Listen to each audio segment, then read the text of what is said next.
What's up? Hey, hello, everyone. Wow, welcome back. So, today we are going to be talking about Survivor season 42, on to episode 8 now. So, my name is Rachel. I'm Alyssa, and this episode was when the first member of the jury was voted out. So from now on, everyone who gets voted out gets to vote for who's going to be the winner of the game. So that's very exciting. I feel like Jeff said, the jury phase is a new phase of the game.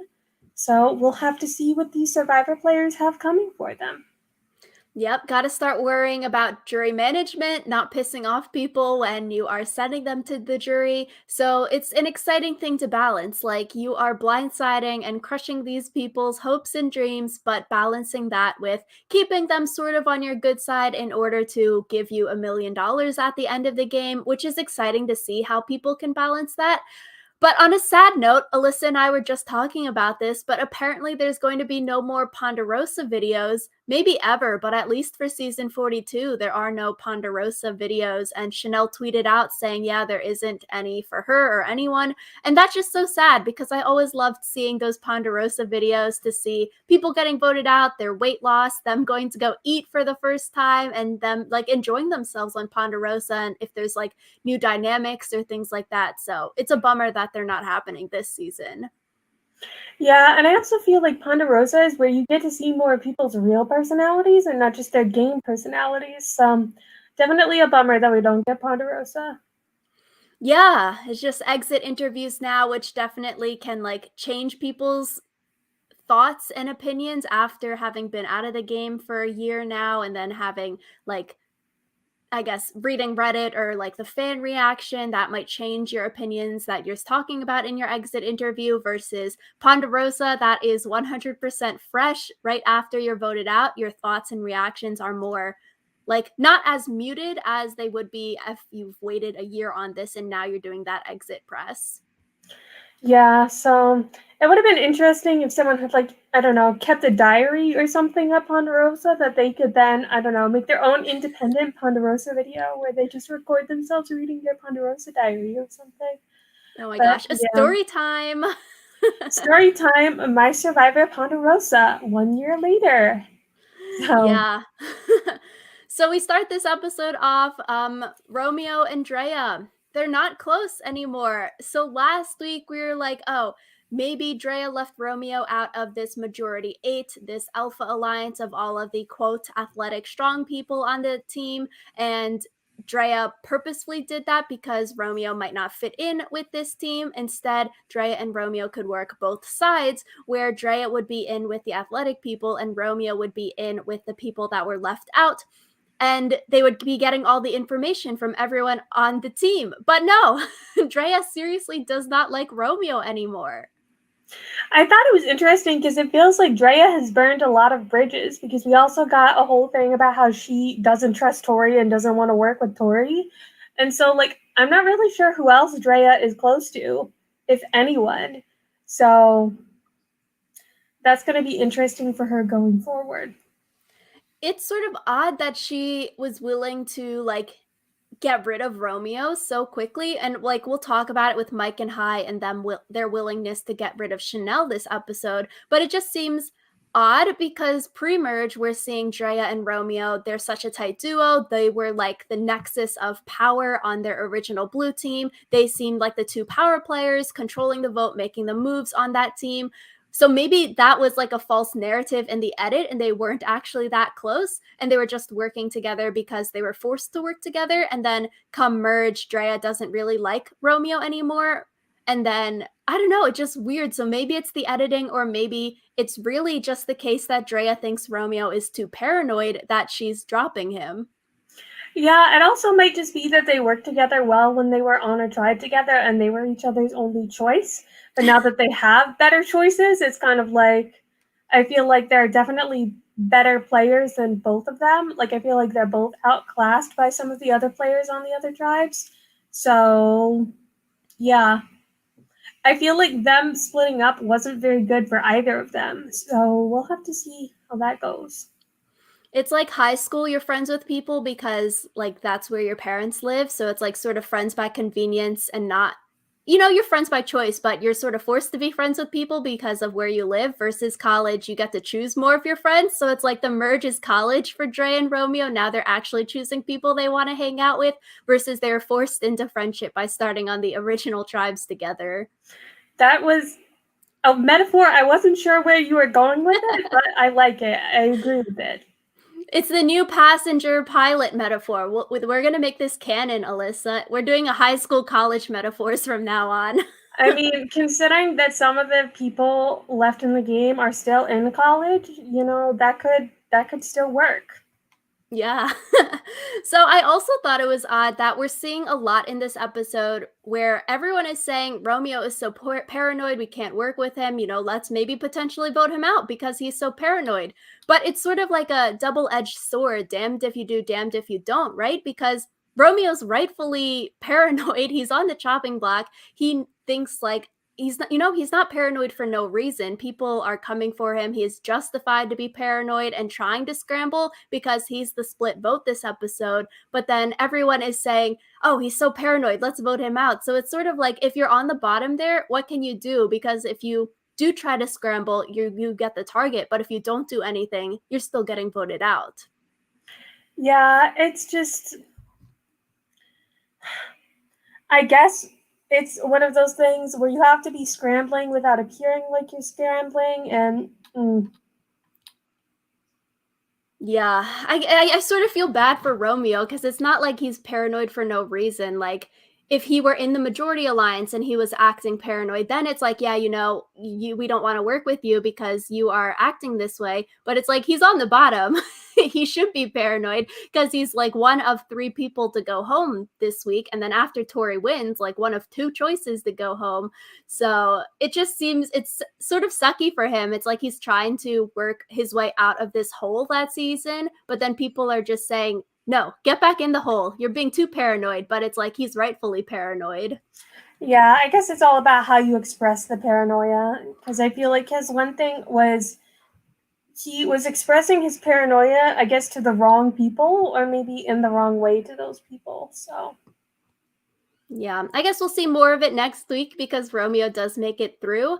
But like speaking of people being on the bottom, Marianne had a confessional in this beginning part, which was sort of sad. Her talking about, oh, I'm too weird to be part of the cool kids. What's wrong with me? Why don't people want to work with me? And I felt like that was similar for Romeo too. Like Romeo and Marianne are both not in this majority athletes alliance. Like they're sort of being alienated. They're not being brought in by this majority alliance.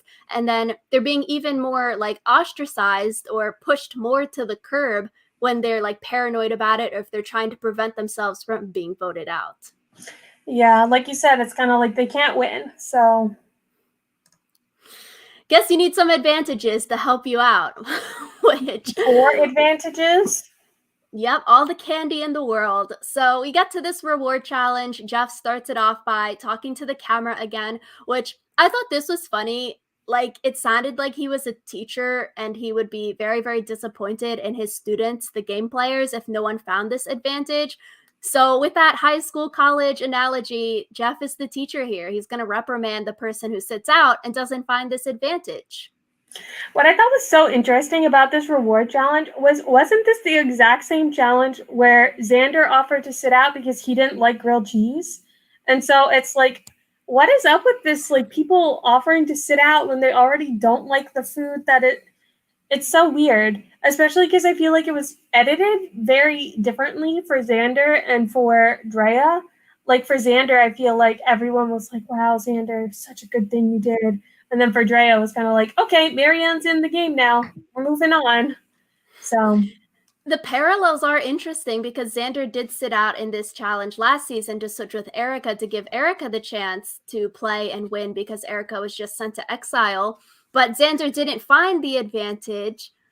And so now Jeff is disappointed, which I really want to know, like, what was this advantage that Xander could have got last season? Because, fast forward, we'll talk about this in a little bit, but like, Drea's advantage is the knowledge is power, which last season it came out at the Shipwheel Island when Liana and Shan went there. So Roxroy and Lydia could have got the knowledge is power if it were given out in that episode. Imagine the different timeline of one of them holding knowledge is power. So that means this Xander advantage that he missed in this challenge is still out there. I want to know what it is. Maybe it's coming out next season.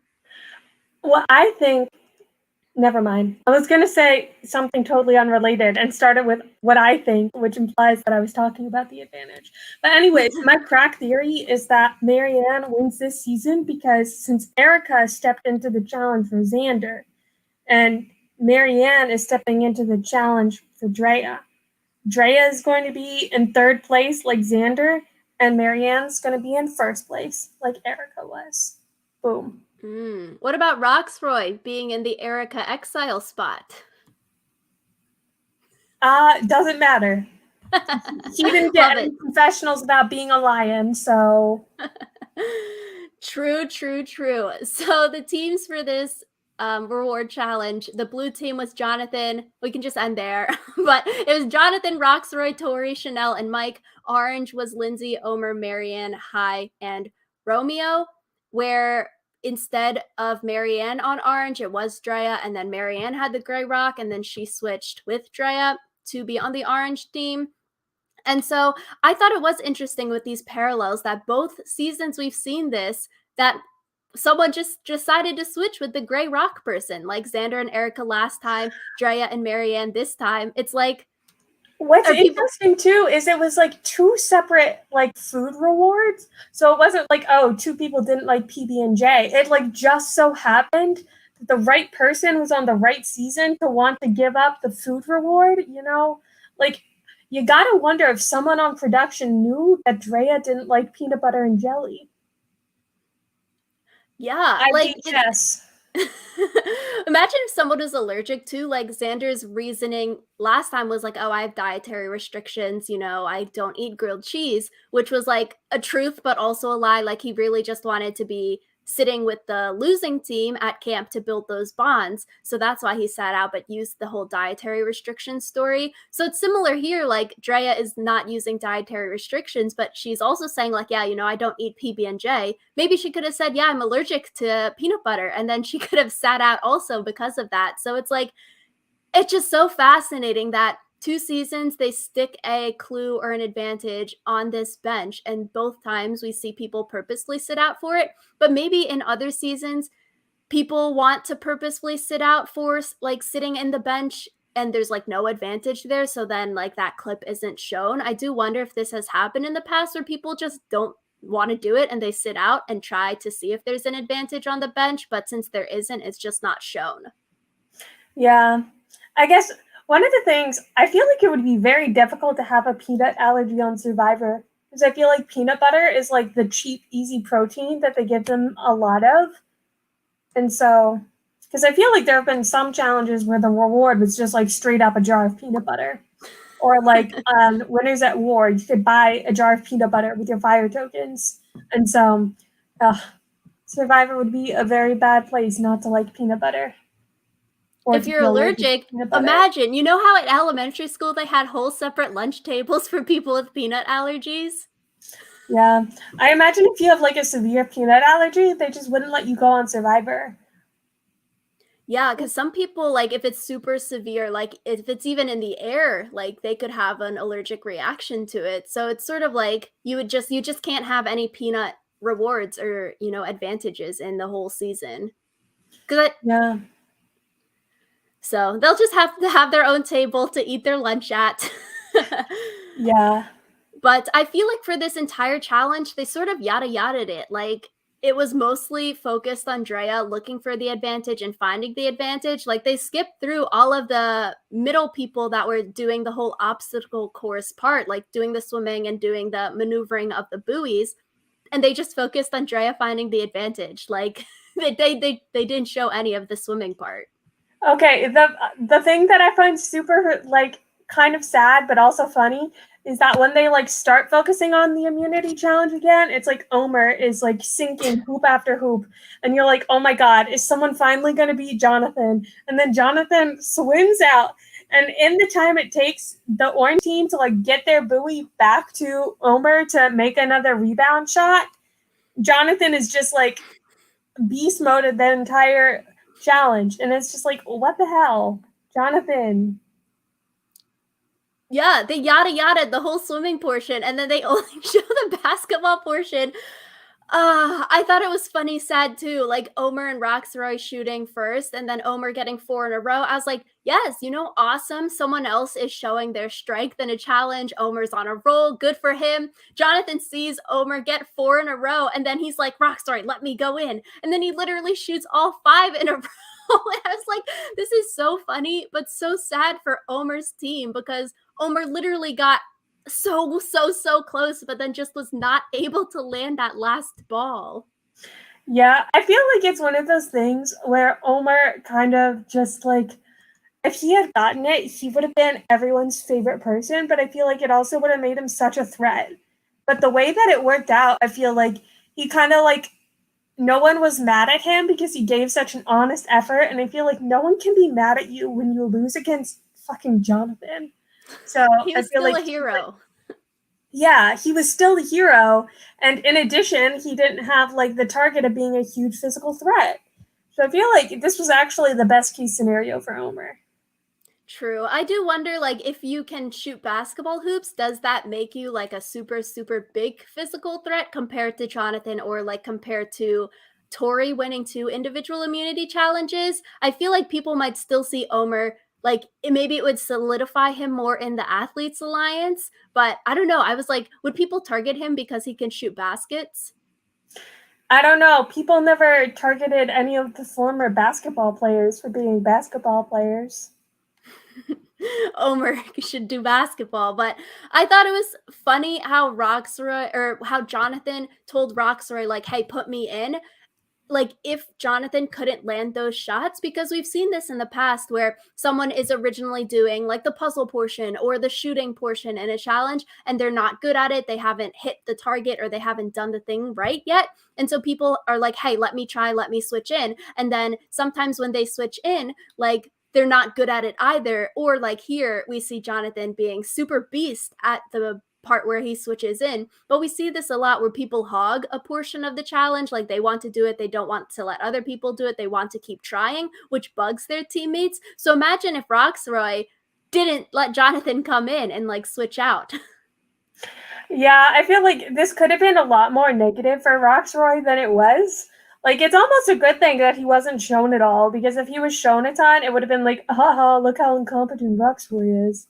So, Yeah, so it's good that like he didn't hog the challenge and let someone else switch in, but it would also be funny if Jonathan did switch in and then he's sucked. missed. Yeah, he was not a good basketball shooter. Yeah. So Jonathan's team wins the challenge. Maybe for other future reward challenges, just see what team Jonathan's on. We don't even need to watch the rest of it.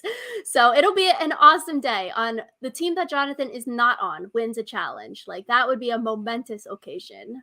Yeah.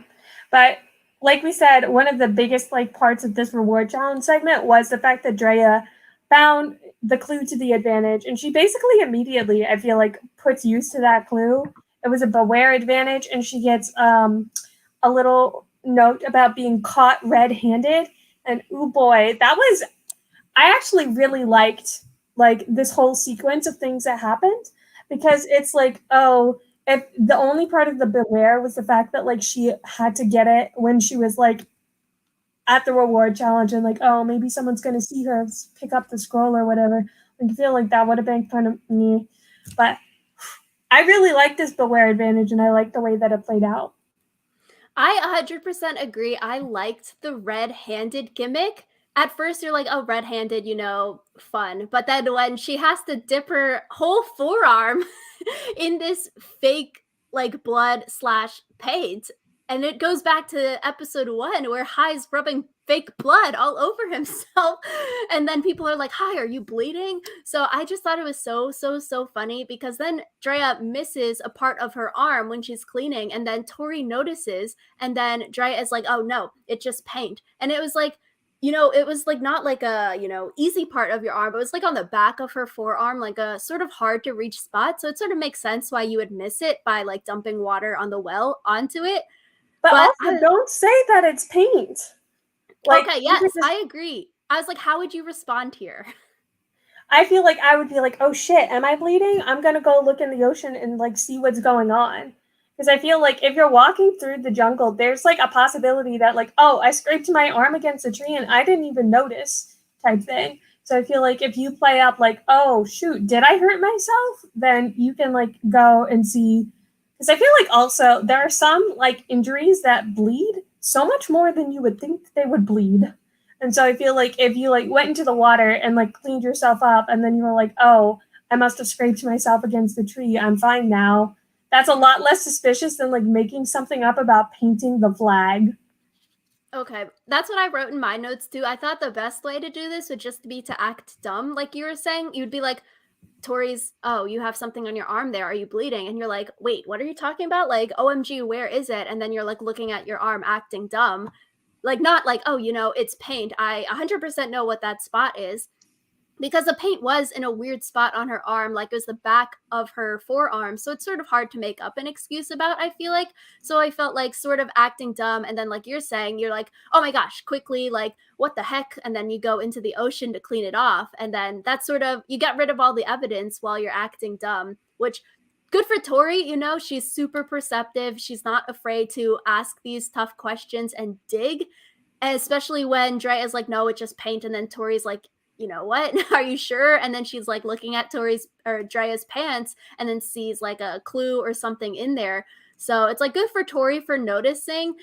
But yeah, I don't know. Saying you're painting the flag when the flag canvas was still rolled up there is sort of easy to prove that you're not telling the truth.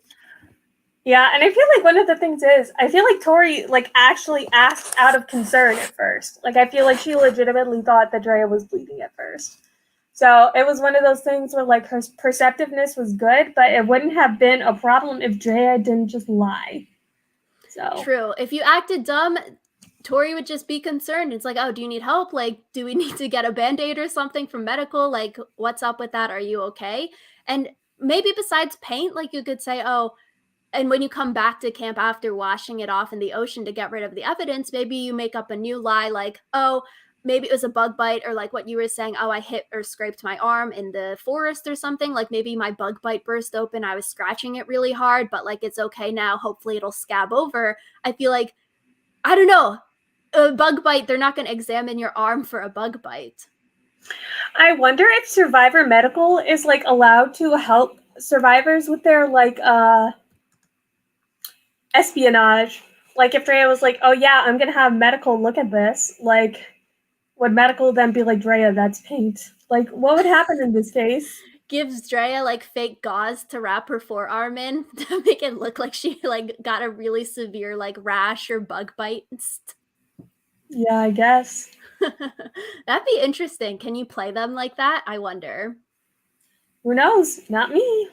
So, because Drea now has this knowledge is power, she is survivor rich, as she says. She has 4 things now. She has her original immunity idol, the extra vote, the amulet, and now the knowledge is power.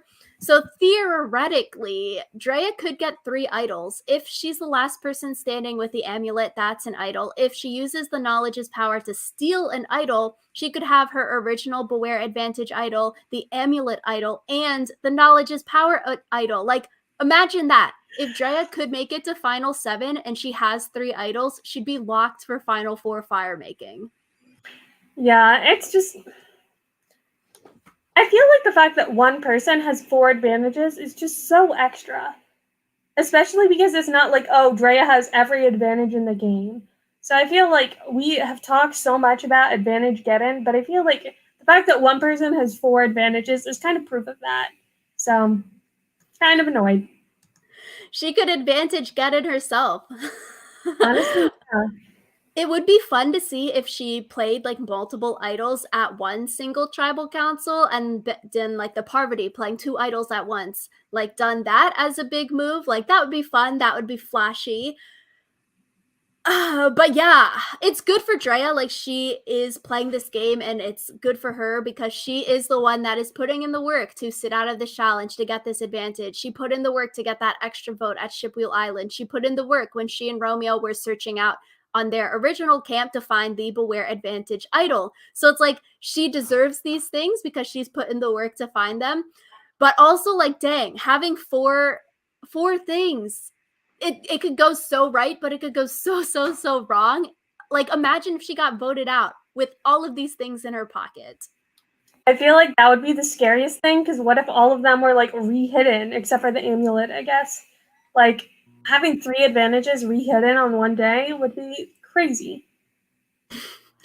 Yeah, I'm like, it'd be so wild that, like, if she got blindsided that well, that she could get voted out with 1 or 2 or even 3 idols in her pocket. That would be worse than James's 2 idols, Kelly Kim's 2 idols, like 3 idols in your pockets. That's just so, I'd be so scared if I were Drea having all of these goodies, because you're like, if you get blindsided and you go home with all of this in your pocket, like, people are going to make fun of you on the internet. So it's like, I just want to play them because I wouldn't want to be bullied online. Yeah, but I guess you also have to like not just play based on how you think you're going to be perceived, because it's like that might not be what's best for your game. Yeah, exactly. Not playing, just to play it when she's not getting targeted, but to be perceptive enough to play it at the right time when you need it and to not get blindsided and voted out with all of this stuff in your pocket. It'd be so scary because I feel like you would have so many regrets if you were voted out with 4 things in your pocket. Like, you could just never live it down. I feel like never living it down is kind of like the perfect description of what would happen. Yeah, I'd be like, you gotta delete social media because this would be like the new Eric Reichenbach thing that is posted on every single season where Jeff is like making fun of Eric, oh, giving up your immunity necklace. It'll be, oh, Drea getting voted out with 4 things in her pocket. Like, nah, you gotta leave because they're gonna replay that clip over and over and over again. Exactly. Yeah. So I think it's good for Drea. She has got all of these candy items. Good for her. And it seems like she's keeping this knowledge is power advantage a secret. We didn't see like if she's told anyone about it yet. So if she does keep it a secret, that is good because the idol, the amulet, the extra vote are all pretty public advantages. And the knowledge is power is the most OP one. So you don't really want people knowing about it. But I think it's also like we were talking about last season with Xander and Liana having this knowledge is power advantage. Like, it was fun to see Xander, Evie, and Tiffany all strategize around Liana having this advantage because it was out in the open. So it's sort of like, if no one else knows about it, because no one would ever think Drea could steal someone's idol. Like, that is not something that you would think is in the fabric of the game. So it's fun last season to see people strategize around it when they knew it was in the game. But if Drea keeps it a secret, like, she could totally OP a whole tribal council and vote someone out with their idol. Yeah, it's a lot less fun when it's not a public advantage. Yeah, especially something like this that I don't know. Would anyone ever think of this advantage? Like, they haven't seen 41 yet. You're not going to think someone can steal an idol. You're probably thinking, oh, it's like an idol nullifier or something. Yeah. Which, speaking of, I feel like an idol nullifier would be interesting for a season like this where they're doing these Beware Advantage public idols, because then oh, Marianne, Drea, Mike all have idols. How can we work around that and use an idol nullifier against their public idols? I feel like that'd be interesting. Yeah, I feel like it's one of those things where like I don't really like the whole aspect of having a public idol, because it's like I feel like one of the things is they put out more idols, but they put out public idols, and so like you kind of like have a strategy trade-off there. But I just wish they would just have fewer private idols and then made it just like you have to like actually be social to get it out of someone that they have an idol, and then have fewer like advantages based on like stealing an idol or nullifying an idol or whatever. So yeah, so it does seem like Marianne will probably get her idol stolen unless she plays it in the next few rounds. and then maybe she steals Mike's idol instead. But it does seem like maybe last week when Drea and Marianne were sort of bickering at tribal council, that could be foreshadowing that Drea would steal Marianne's idol, because we saw Drea and Mike bond at the merge, talking, hey, we are the idol holders, let's stick together, and they're both in that athletes alliance together. So it'd be so sad. Like we were talking about last season with Nasir probably getting his idol stolen. Imagine if Marianne got her idol stolen and she's already talking about how she feels left out. Why isn't she in the cool kids group? Why isn't she being brought into these alliances? And then she gets her idol stolen and then voted out. I'd be like, I was so sad. Yeah. I guess we'll have to see with that one. Yeah, and I feel like the knowledge is power. It could have the potential to really, really piss people off. Like last season, it didn't seem to piss people off as much because the group could strategize around Liana having this advantage. So if Drea does keep it a secret and then she like blindsides everyone at tribal council and steals someone's idol, it could rub people the wrong way and could make people mad at her. It sort of really reminds me of like Adam Klein's steal a reward advantage, and people were saying, oh, Adam's gonna steal the family visit from someone. But it's like, that's not really a good idea. Why would anyone ever do that? Because on a personal game level, that is terrible social game to steal the family visit from someone. Sort of similar here. If Drea blindsides everyone and pisses people off by stealing someone's idol and then voting them out, maybe that person's really bitter and goes to jury, or other people are sort of rubbed the wrong way by that. So it could make people mad. Yeah, I guess we'll have to see with that one, just because it could be that Drea never has to use the knowledge is power advantage because she has so much other shit. So And that honestly might be the best thing for Drea. Like Adam not using the reward advantage steal. Drea's got her pockets full. Maybe she doesn't need to steal someone's idol because it could rub people the wrong way, and that'd be worse than just playing your own idol. yeah. But yep, I think Drea could get really, really far into this game if she plays all of these advantages correctly. Like I was saying, if she can make Final 7 and potentially has 3 idols, then she's the lock for Final 4 Fire Making Challenge. So it's just so, like I was saying, it's just so scary if you are in that position because you want to play these things correctly, because you have these advantages and you want to maneuver them in a way that can get you to final tribal council, can get you further in the game, that it might like almost impede your game because you're thinking about all these advantages and not wanting to mess it up, that it hinders you. Yeah. So I guess we'll have to see. Drea will do what Drea does. Collect more things. So maybe next week she'll sit out and find a new advantage on the bench, or they'll do another Shipwheel Island and then she'll somehow get to go, even though Jeff has been saying no one can repeat their trip there. God, I hope not. So we go to the immunity challenge and there is a rice negotiation. Jeff is talking to the camera again at the beginning, and I thought this was also funny because he's sort of warning future players like, y'all, I'm not an easy negotiator. Season 43, better watch out. I'm not going to just give in to all of y'all's negotiations.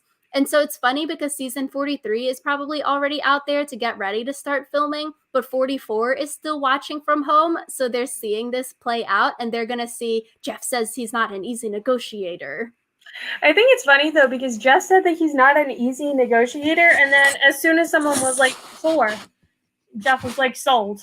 Like I feel like unless they edited the negotiations down a ton, I feel like he's a much easier negotiator than he's like putting himself off to be. Yeah, I thought Jeff was fair. He wasn't like sticking at 9, which was his original like number that he stuck out there, but it did seem quite quick. The tribe said 2, then Jeff was like no, and then they were like, oh, 4, and then he was like no, and then oh, or like 4, yes, but like yeah, he went from 9 to 4 quite quickly. Yeah, I feel like his like 6 wasn't even like that strong, Yeah, next time we got to see Jeff hold it at 9 just to, F with some people. But I feel like sweat.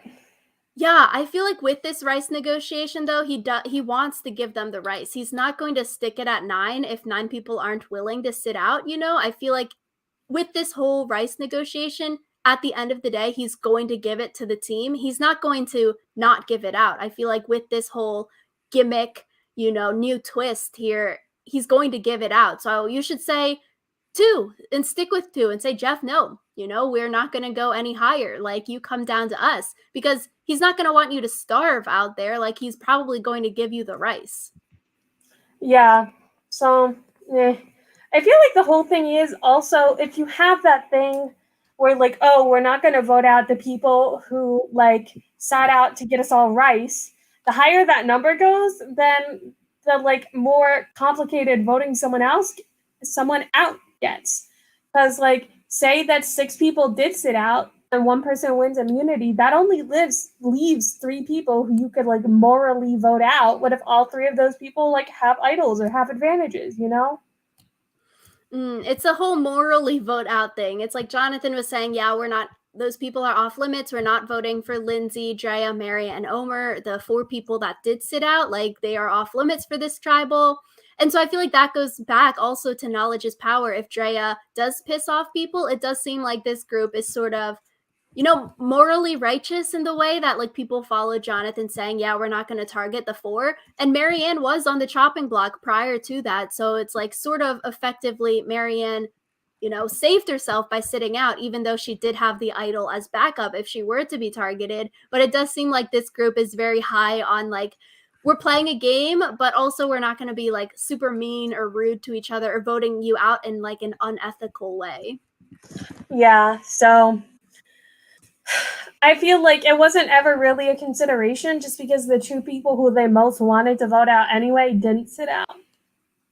Yeah, Marianne is like it goes like Tori, Chanel, Romeo, Marianne as like the last one there. And so Marianne here, I thought it was interesting how she used her emotions saying, hey, there's people in better positions than me. I was left out of the vote. You should help sacrifice and get food for the tribe as well. And I thought that was interesting because Marianne does know that she could theoretically be safe if she were targeted this round because she has an idol.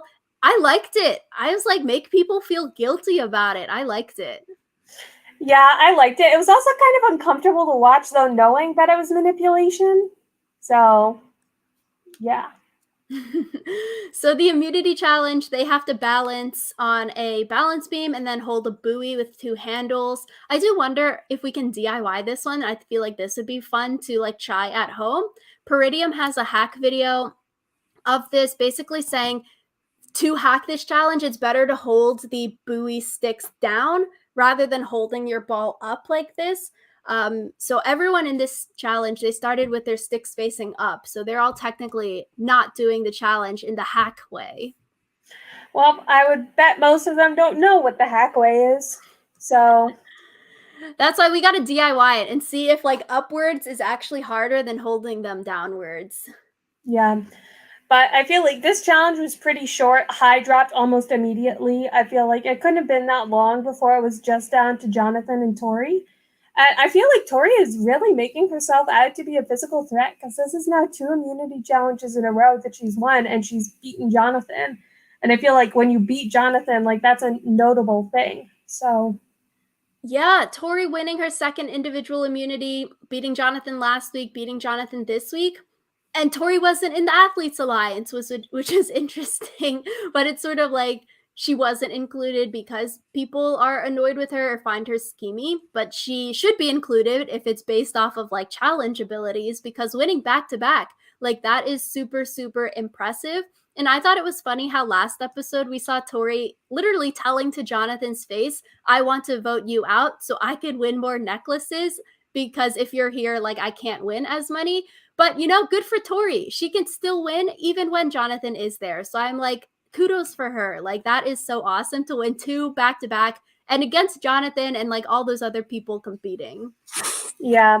But then because Tori wins, or I guess more importantly, because Chanel and Romeo don't win, there's like the whole talk at camp is who's going to go home, Chanel or Romeo. So I feel like I thought it was pretty obvious who was going to go home just because I feel like Chanel has been much less edited than Romeo has, and I couldn't see him just randomly going home because he's at least had like some semblance of like a story arc throughout this season. And I feel like he's still like on his way down. He's still on like the Mm. middle of his like fall from grace arc. Whereas Chanel kind of already had her fall from grace. I feel like edit wise, it made more sense for her to go home because like her edit was already done. There was nothing more for her to do. Ah, so Alyssa, I feel like you read a lot into the edit. I feel like I was more on the side that Romeo would be the smarter move to vote out if you're thinking strategically for certain players this episode rather than like grudge wise. So, like, we see Mike saying, oh, it's personal between me and Chanel. He has this grudge because Chanel split the vote on him at that tribal right before the merge happened 2 weeks ago. And he wants to vote her out because of it. But I don't know, Alyssa, do you feel like this was a bad move for Mike and Hai, or Mike and or Hai? I don't know. I feel like it's one of those things where Chanel didn't really have that much like power as an entity. And so it's difficult to say that it was like a bad move to vote her out when they still are in the majority and like Chanel wasn't a big enough player that I feel like her getting voted out changes anything. Okay. I feel like for me, I feel like it was an okay move for Mike because he has this grudge, he wants to get her out. And Mike and Chanel, they seemingly will never fix their game relationship. Like, Mike does not want anything to do with her because of her putting that vote on him.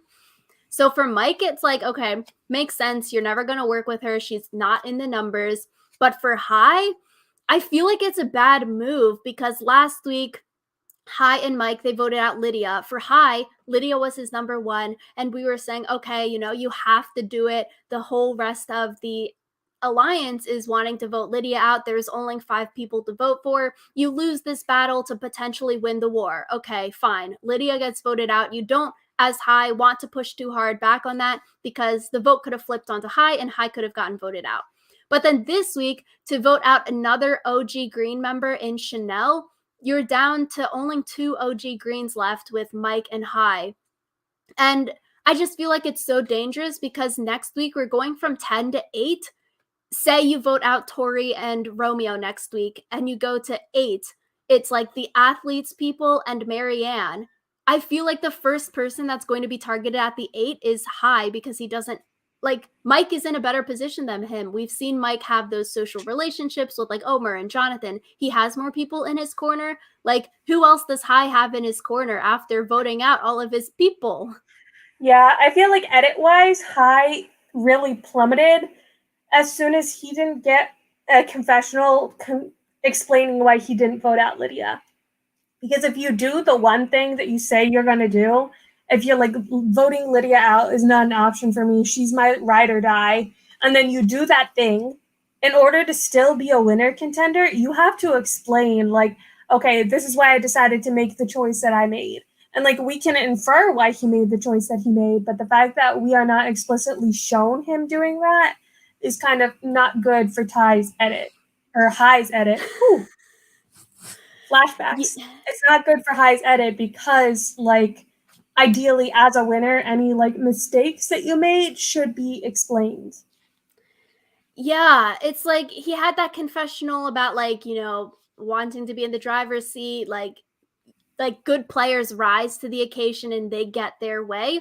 It seems like these past 2 weeks, Hai has been outplayed by other people. Last week it was Omer getting his way. This week it was Mike putting his foot down saying, let's not upset Roxroy. We need to vote out Chanel. Let's not flip the vote to Romeo.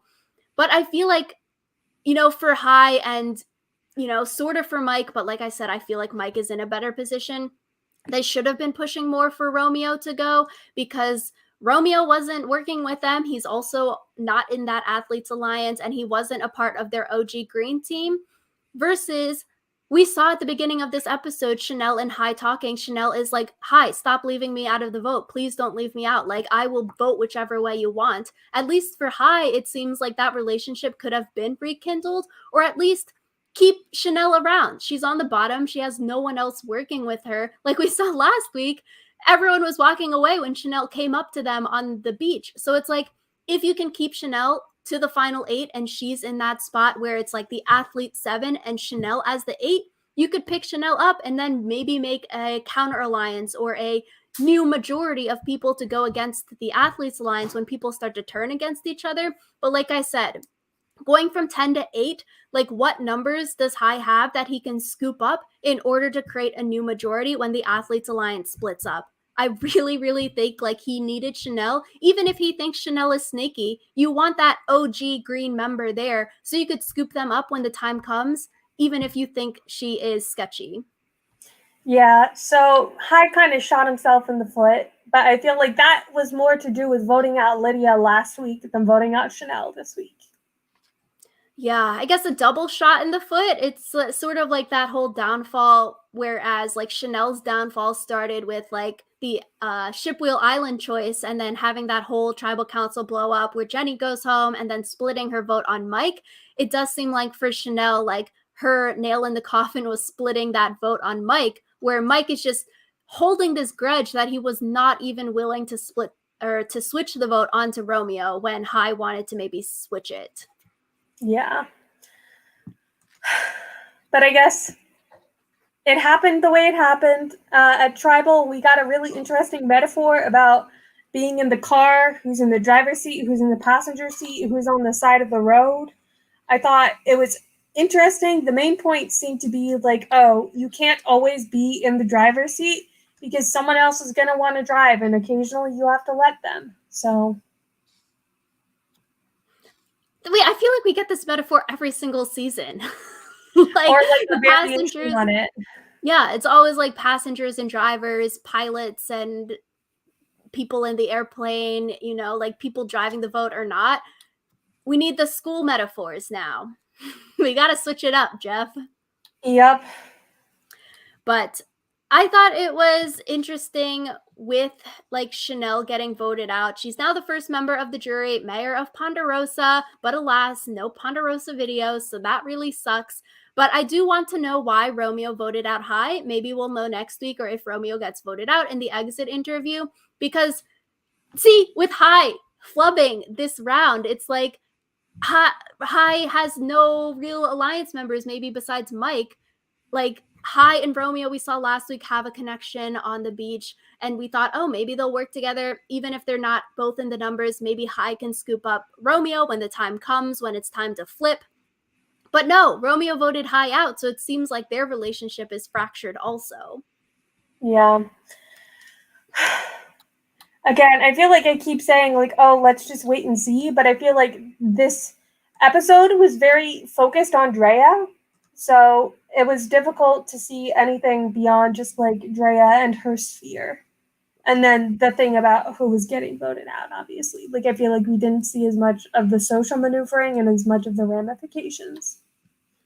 True. So next time we go into the 5-5 vote split, Jeff alludes to it in the preview for next week. And if this is the same as last season, they'll probably, draw rocks or whatever and split 5 versus 5. And the 2 teams of 5 will vote at their separate tribal councils. This is where Evie and Nasir both went home last season, where Evie and their exit press was saying that they didn't think they would have been voted out at the final 10 here if it were not for the 5-5 vote split. I just feel like for this 5-5 split, it's so hard for the minority, Romeo, Tori, Marianne, to make it through, because chances are it's going to be like a 4-1 or a 3-2. A 3-2, they're still on the bottom, and it's an easy pickings of, do we want to vote Romeo out? Do we want to vote Tori out? Maybe Tori wins immunity, then it's like, Romeo's going home now if they were split into the same team. So I just feel like it's so hard for the minority here, and like they could be in such big trouble next week. Yeah, I feel like the best thing for the minority, though, would be if one of the majority had to vote like themselves out, because then that's cracks in the majority that someone can like take advantage of when they do come back together as an 8. Similar to the merge episode where we saw Tori winning immunity, Chanel was safe, and then the people up for elimination were all like the Athletes Alliance people, and they had to turn on one another. it would be interesting, if maybe Tori won immunity again or something happened and maybe it was like a 4-1 vote split where the one Tori wins immunity and then the four are like the athlete alliance people and then they have to turn on one another for one of those votes. Like that would make it really, really interesting tribal council. Yeah, I like any situation where they're like forced to vote against themselves rather than just something where it's easy to pick off the minority. Because I feel like picking off Chanel, or not Chanel, she got voted off already. Like voting off like Marianne and Romeo at the two tribal councils would just be easy and boring. So I'm hoping for something that's not easy and boring. Exactly. So it should be a fun vote next week, maybe. But also with all these twists, I'm like, it's forced fun. It'd be better if they just did a final 10 or something. Or they did, Yeah, like we talked about this last season, you do the hourglass at final 10. it would have been much more fun, like because it's a 5-5 split, or like if there was like a true 5-5 split in the sense it was like 5 of one faction and 5 of another, or like they just need to give the minority more room to maneuver, you know? Yeah. It could happen. Like maybe because Omer is doing the whole double agent thing, the people on the bottom think that he's good with them. The people in the majority alliance think that he's good with them. So maybe Omer, final 8, like we are saying, Hai could be the first one to go. Maybe Omer is that person that has those numbers and is able to create a counter faction against the other people in the majority alliance, and he's able to make it further like that. Because it does seem, or yeah, but maybe Omer's not the right person because I feel like Omer, the Taku 3, the OG Orange 3, Omer, Jonathan, Lindsay seem really close. And then maybe they bond back with Marianne because it seems like they all still have a fine relationship, even though Marianne's not in this majority alliance. Maybe if Marianne makes it that far, they bond back into a super, super strong 4, and then they can just dominate the rest of the season. Yeah, which is boring and not fun. Maybe. I feel like I'd root for those 4, though. They're all likable. Yeah, but I don't like it when it's like dominating, you know? So you want some chaos. Yes, The I'm like underdog story. chaos. Yeah, so I'm always excited for next week, what's to come. Excited for the future and this new Survivor on CBS coming out, I think in the summer maybe. So that's exciting. Survivor South Africa coming out in the summer. So I'm like, we got so much fun TV to watch. Yep, so much fun TV, including the rest of this season. I'm really excited to see where it goes. I know Rachel's really excited to see where it goes. Let us know in the comments down below what you thought of Drea's bluffing about her knowledge is power advantage. What do you think of Chanel's vote off? What do you think is going to happen next week when they're probably split into 2 different groups? Let us know all of that and more.